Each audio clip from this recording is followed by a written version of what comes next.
하나님께서 너희는 하나님의 자녀다, 여호와의 성민이다, 이렇게 말씀하고 계십니다.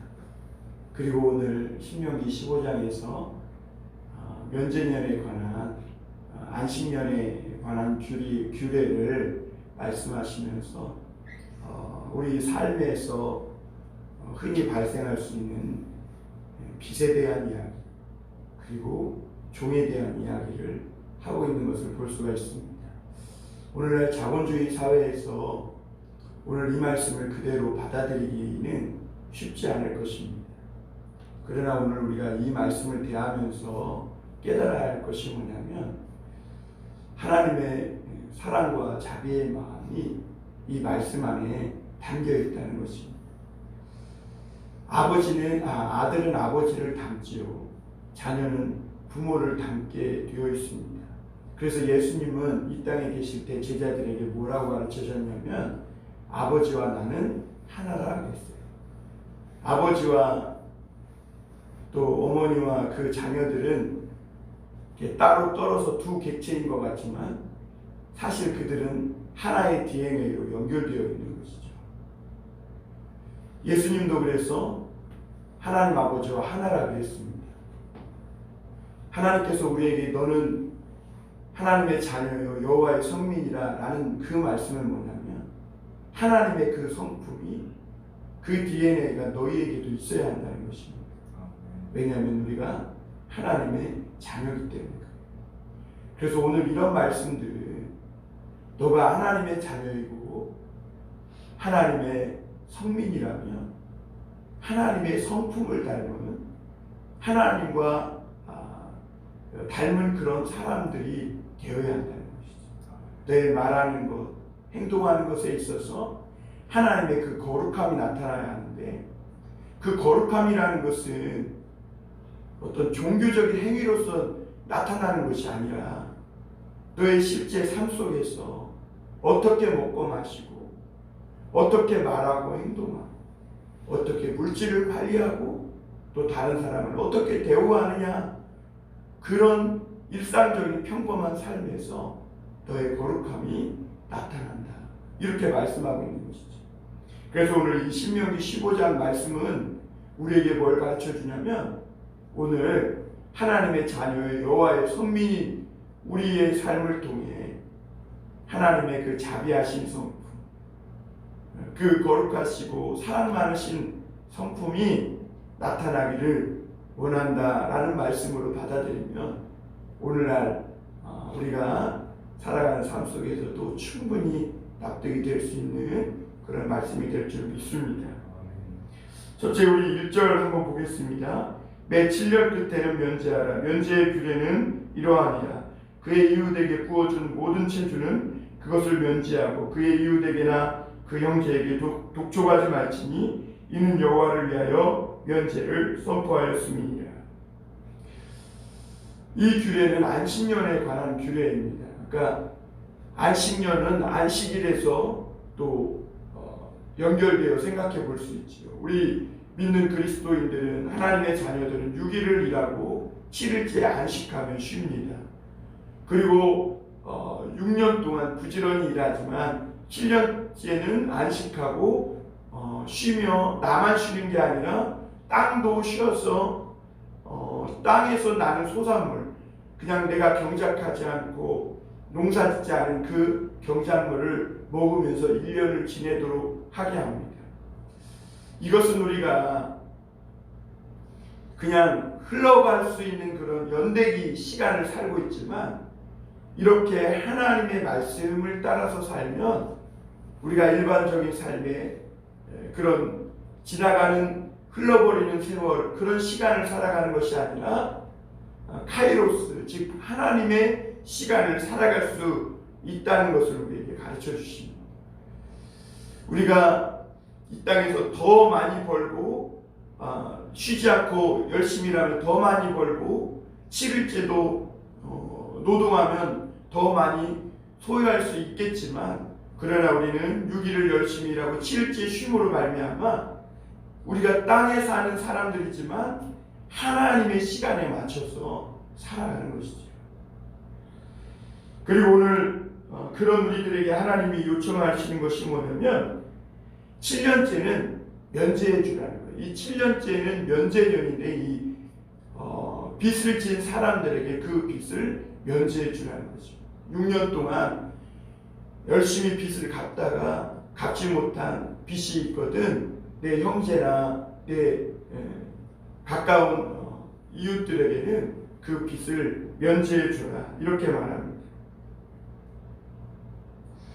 그리고 독촉하지 말고 여호와를 위하여 면제를 선포해 주라 이렇게 말합니다.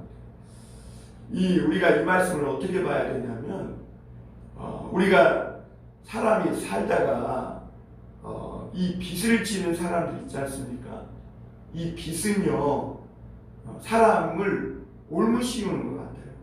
빚진 채무자는요 항상 죄인일 수밖에 없습니다.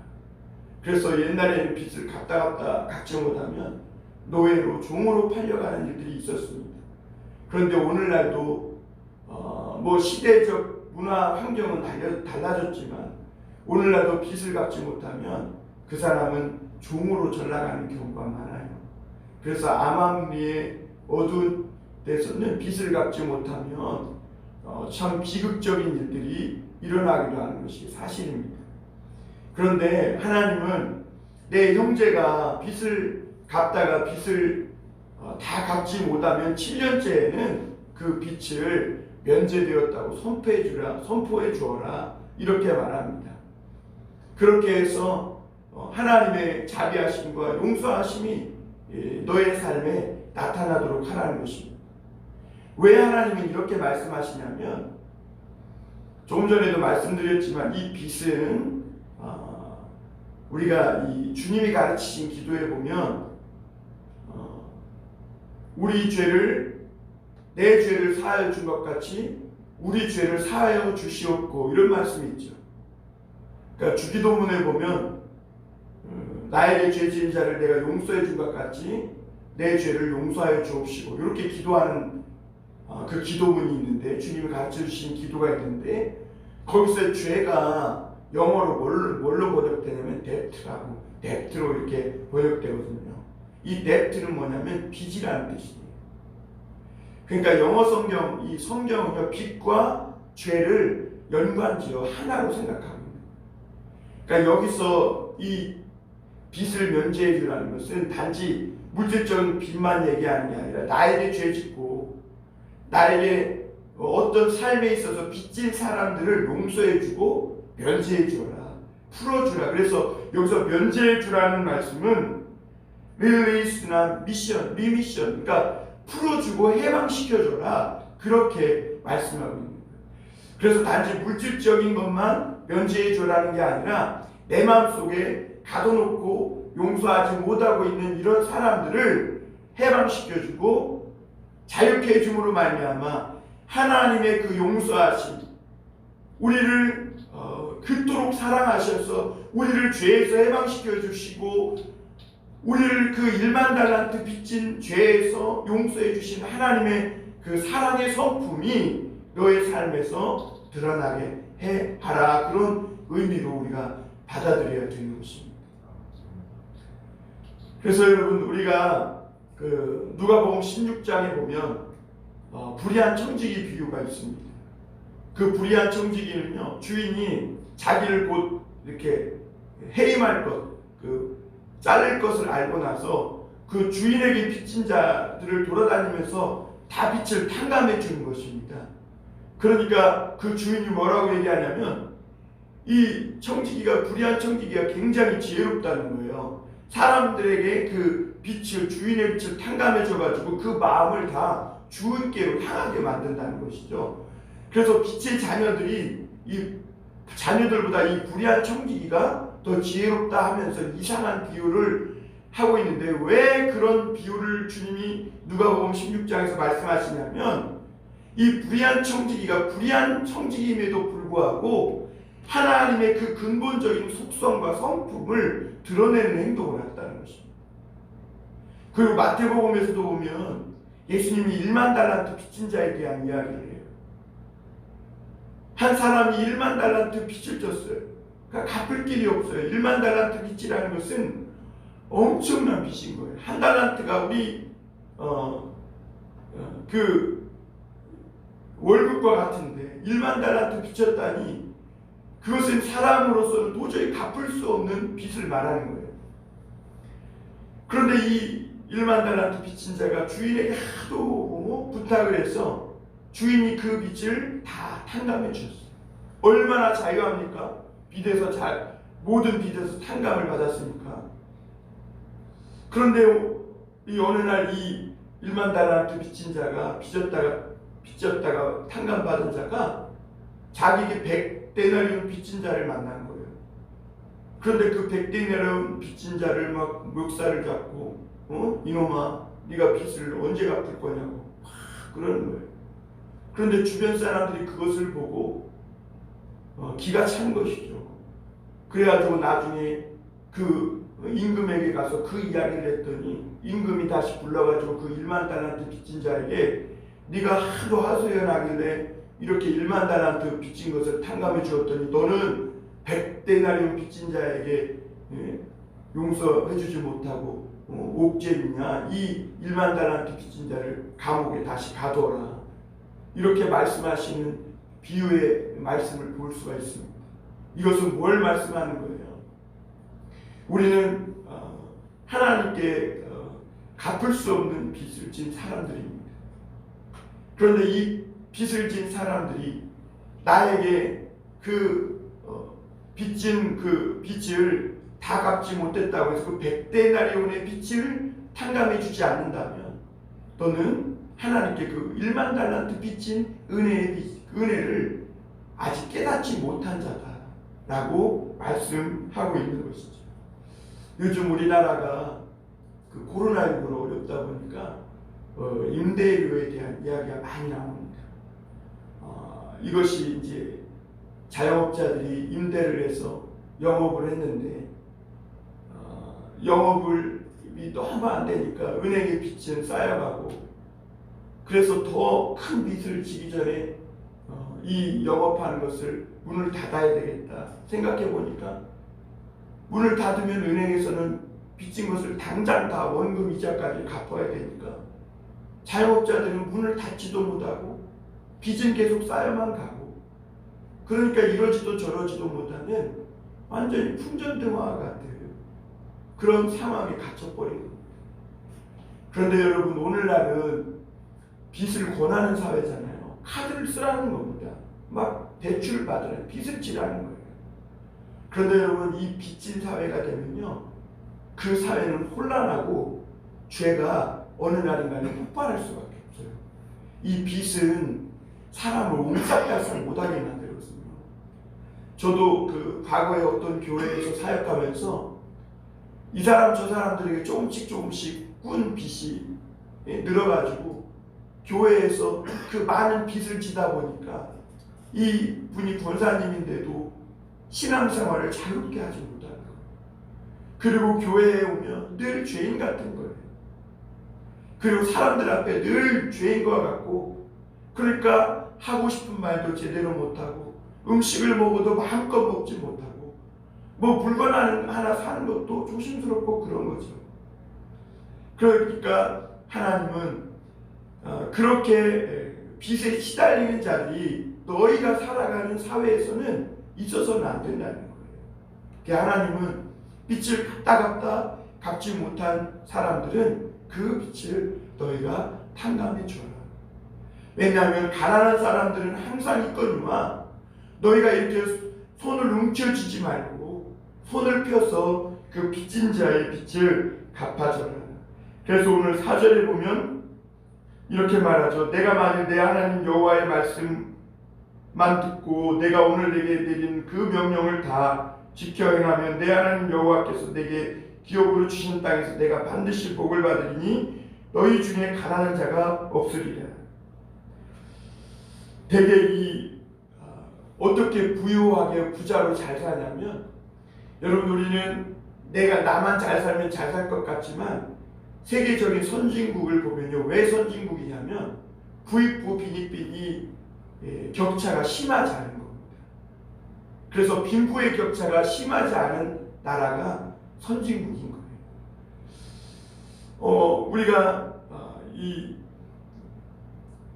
하나님의 말씀을 이 이스라엘 백성들이 지킴으로 가난한 자의 빛을 탕감해 줌으로 말미암아 그 이스라엘 사회는 가난한 자, 빚진 자가 없어서 이 돈에 시달리다가 죄를 범하는 그런 일들이 없도록 하나님께서 막으신 것이죠. 그런데 오늘 3절에 보면 이렇게 말합니다. 이방인에게는 내가 독촉하려니와 내 형제에게 구워준 것은 내 손에서 면제하라 이렇게 말합니다. 그럼 하나님이 모든 사람의 빛을 그럼 다 면제해 주라고 말하냐? 그게 아니라는 거예요. 이방인에게는 독촉하라는 거예요. 여기서 이방인은 누구입니까? 하나님의 은혜를 모르는 자예요. 하나님의 은혜를 알고 살지만 함께 살아가면서 어쩔 수 없이 이렇게 삶의 궁핍함으로 빚진 자들, 그런 자들에게는 너가 하나님의 은혜를 베풀어서 그 빛을 면제해주고 손을 펴서 움켜쥐지 말고 손을 펴서 그의 빛이 없는 것으로 해주지만, 그러나 하나님의 은혜를 모르고 살아가는 이방인들에게는 그 빛을 독촉하고 탕감해주지 말라 이렇게 말하는 것입니다. 왜냐하면 그들은요 돈을 목적으로 살기 때문에 그들은 7일째 쉬지도 않아요. 안식일에도 쉬지 않아요. 안식년에도 쉬지 않아요. 그들은 오로지 돈만 목적으로 살아요. 그렇기 때문에 그들에게는 돈을 탕감해 줄 필요가 없다는 것이죠. 그러면서 오늘 9절을 보면 이렇게 말합니다. 삼가 너는 마음에 악한 생각을 품지 말라. 곧 이를 7째 해 면제년이 가까이 왔다 하고 내 궁핍한 형제를 악한 눈으로 바라보며 아무것도 주지 아니하면 그가 너를 여호와께 고소하리니 그것이 내게 죄가 되리라 이렇게 말합니다. 그러면 하나님의 자녀들은 어느 정도까지 하나님의 은혜와 자비하심을 삶으로 나타내야 하는가? 이제 곧 조금 있으면 7년째 면제년이 가까워요. 그런데 우리 형제가 너무너무 궁핍한 거예요. 그래서 오늘 끌어온 거예요. 그랬더니 이 부자는 좀 있으면 면제년이니까 저 사람이 꾀를 내가지고 나에게 왔구나. 그런 악한 눈으로 보지 말라는 거예요. 악한 눈. 그걸 하나님은 악한 눈이다 이렇게 말씀하셨어요. 어떻게 보면 오늘날 요즘 양심적으로 양심을 속이고 이렇게 행동하는 사람들이 많은데, 하나님은 이렇게까지 말씀하시는 것은 너무 어리석은 사람이 바보가 되라고 말씀하신 것 아닌가 이렇게 생각이 들어요. 그런데 고린도전서에 보면 하나님은 사도 바울을 통해서 뭐라고 얘기하냐면 너희가 차라리 속아 죽어라 이렇게 말씀. 속아 죽어라. 하나님은 하나님을 믿는 자녀들이 어디까지 하나님의 사랑과 자비를 나타내는 그런 사람들이 되기를 원하냐면 마치 바보처럼 어리석은 사람처럼 그렇게까지 속아주는 그런 자리까지 내려가서 그렇게 그 빛을 면제해 주라 이렇게 말합니다. 왜 그래요? 하나님께 우리가 그런 사랑과 그런 은혜를 받은 자라는 거죠. 너희가 은혜 받은 자라는 것을 잊지 말라는 거예요. 그래서 제가 수요일에도 말씀을 나눴지만 우리가 여러분 돈 좀 사기당하고 뺏기고 건강 좀 뺏기고 다른 거 다 빼앗겨도요 하나님의 은혜를 빼앗기지 말아야 돼요. 우리가 이 악한 형제 그러면서 빚을 다 받아내면 어떻게 될까요? 우리 안에서 은혜가 사라집니다. 빌립보서에 보면 너희 안에 이 마음을 품으라. 이는 그리스도 예수의 마음이 이랬거든요. 하나님의 이 은혜가 주님의 은혜에 감사하고 하나님이 내게 베풀어 주신 그 은혜를 그 아는 마음을 잊지 말라는 것이죠. 오늘도 하나님의 그 사랑과 자비가 우리 마음에 정말 풍성히 임해서 은혜가 흐르는 그런 마음, 그래서 그 은혜가 내 속에 넘쳐 흐르는 그 은혜의 마음이 우리의 입술을 통해 우리의 삶을 통해 행동과 우리의 손과 발을 통해 나타나야 한다. 그래서 우리 성도님들, 특히 봉담 선한목자교회 우리 교우들 얼굴에서, 눈빛에서는, 그 입술에서는 하나님의 은혜가 막 철철 넘쳐 흐르길 바랍니다. 그래서 여러분, 오늘 좀 길어졌지만 이 종을 대우하는, 어떻게 종을 대우해야 하는지에 대한 말씀도 같은 얘기예요. 종이라고 해서 함부로 대하지 말라는 거죠. 하나님은 어떤 사람도, 어떤 생명도 함부로 대하지 않았다. 비록 돈을 못 갚아서 종으로 팔려와 나의 노예가 되었지만, 그러나 그도 귀한 생명이고 그의 행복과 종의 행복과 종의 인생도 너희가 무가치하게 여기지 말라, 이렇게 말씀하시는 것이죠. 그래서 그를 6년 동안 내가 부려먹었으면 7년째 면제년 희년에는 그를 놓아주되 그냥 놓아주지 말라는 거예요. 6년 동안 부려먹었으니까 너의 거기 보면 14절이죠. 14절 한번 보겠습니다. 내 양무리 중에서 타작마당에서 포도주틀에서 그에게 후일 줄지니 곧 내 하나님 여호와께서 내게 복을 주신 대로 그에게 줄지니라. 너는 애굽 땅에서 종되었던 것과 내 하나님 여호와께서 너를 속량하셨음을 기억하라. 그것으로 말미암아 내가 오늘 이같이 내게 명령하느니라. 너의 타작마당에서 포도주틀에서 무화과 그 자루에서 풍성하게 주어서 보내라는 거예요. 빈손으로 보내지 말라는 거예요. 왜요? 너가 애굽에서 종되었을 때를 기억하라. 그때 종되었을 때, 애굽에서 나올 때 하나님이 빈손으로 애굽에서 나오게 하셨습니까? 아닙니다. 애굽의 수많은 사람들에게 은금 패물을 받고 풍성하게 광야로 나오게 하셨어요. 너희가 그 은혜를 잊지 말라는 거예요. 그 은혜를 잊지 말라. 너도 종이었다니, 너도 종. 그러니까 다른 사람이 너에게 빚을 갚지 못해서 종으로 팔려왔다 해서 너와 그와 다르다고 생각하지 말라는 거예요. 너도 종이었을 때를 기억하고 종을 함부로 대하지 말고 7년째 놓아줄 때는 그의 삶의 풍성이 어깨에 짊어져서 보내라. 이렇게 하나님의 사랑과 그 자비가 나타나게 하라는 것이죠. 이방인들이 그랬을까요? 아니요. 여러분, 라반을 보세요. 삼촌 라반. 야곱은 라반은 야곱에게 삼촌이었어요. 그런데도 이 라반은 14년간이나 공사했음에도 불구하고 이 라반을 어떻게 해서든지 야곱을 붙들어 놓고, 그리고 그를 어떻게 해요? 노예로 부려먹으려고, 그렇게 이방인들이 그렇게 한다는 거예요. 그러나 하나님의 자녀들에게는 그렇게 하면 안 된다는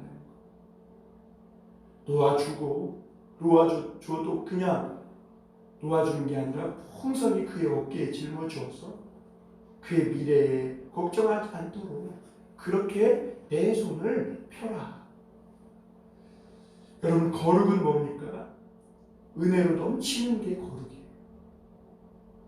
우리가 그냥 죄 안 짓고 완벽해지고 이게 거룩이 아니에요. 여러분, 그런 거룩은요, 우리의 어떤 사람도 그런 거룩을 이룰 수가 없어요. 하나님이 예수님의 눈으로 우리를 바라보시기 때문에 우리가 거룩한 거지, 우리가 조그만 실수 하나 털끝만큼 죄도 없어서 우리가 거룩합니까? 천만의 말씀. 하나님의 은혜가, 또 사랑이, 또 자비가 내 안에 넘치기 때문에 우리가 거룩한 것이죠.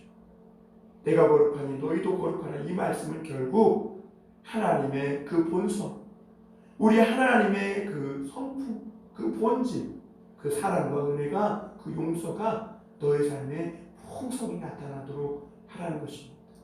오늘도 우리가 우리의 마음의 손을 넉넉히 펴서 오늘 넉넉히 구워주라 이렇게 말하잖아요. 넉넉히 구워주라. 6절에 보면 넉넉히 구워주라. 여러분의 마음, 여러분의 품, 크게 팔을 벌려서 필요한 자에게 넉넉히 구워주고 베풀면 하나님이 뭐라 그래요? 누가복음 주라. 그리하면 하나님께서 너에게 후히 되어 흔들고 눌러서 너희 가슴에 뭐하리라? 안겨주리라. 그런 하나님의 더 큰 은혜와 축복을 받는, 손을 펴는 하나님의 자비의 성품이 드러나는 삶을 사시기를 주님의 이름으로 축원합니다.